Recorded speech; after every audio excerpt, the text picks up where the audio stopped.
Crash করছে। পরে আমি বলি কই ক্র্যাশ করছে, বলে ক্যান্টিনের সামনে। তখন আমার মাথা আসে ক্যান্টিনের সামনে তো আমার বোনের স্কুল, যেখানে আমার বোন বসতো ওইখানে প্লেনটা ক্র্যাশ হয়েছে। আমি ক্লাসে ছিলাম, আমার বোনদের ছুটি হয় 1টা বাজে, আর আমার ছুটি হয়েছে 1টা 40-এ। তো আমি যখন ক্লাসে উপস্থিত ছিলাম তখন একটা আওয়াজ হয়েছে অনেক জোরে একটা আওয়াজ হয়েছে। পরে আমি আওয়াজ শুনেই আমি দৌড় দিয়েছি, দেখি প্রত্যেকটা ছেলে মেয়ে দৌড় দিতেছে। পরে আমি বলতেছি কেন দৌড় দিতেছে, বলে প্লেন ক্র্যাশ করছে। পরে আমি বলি কই ক্র্যাশ করছে, পরে বলে ক্যান্টিনের সামনে। এখন আমার মাথা আসে ক্যান্টিনের সামনেই তো আমার বোনের স্কুল, ওর কি হয়েছে। পরে আমি দৌড় দিচ্ছি, আমি দৌড় মারে দেখি আমার বোন যেখানে বসে আছে ওই মানে যেখানে আমার বোন বসতো ওইখানেই প্লেনটা ক্র্যাশ হয়েছে।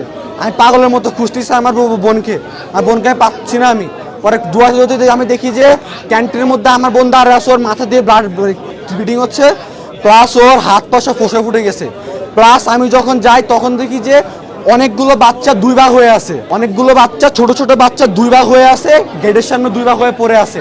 অনেক গার্জিয়ান 2 ভাগ হয়ে আছে, কেউ নর্মালি মারা যায় নাই, প্রত্যেকটা সিভিয়ার খুবই খারাপ অবস্থা হবে, প্রত্যেকটা বাচ্চা প্রত্যেকটা গার্ডিয়ান এভাবে মারা গেছে। তখন আমি আমার কি যে বোনকে নিয়ে আমি লুবানাতে যাই, তখন তারা স্যালাইন দেয়। তারপর স্যালাইন দেওয়ার পরে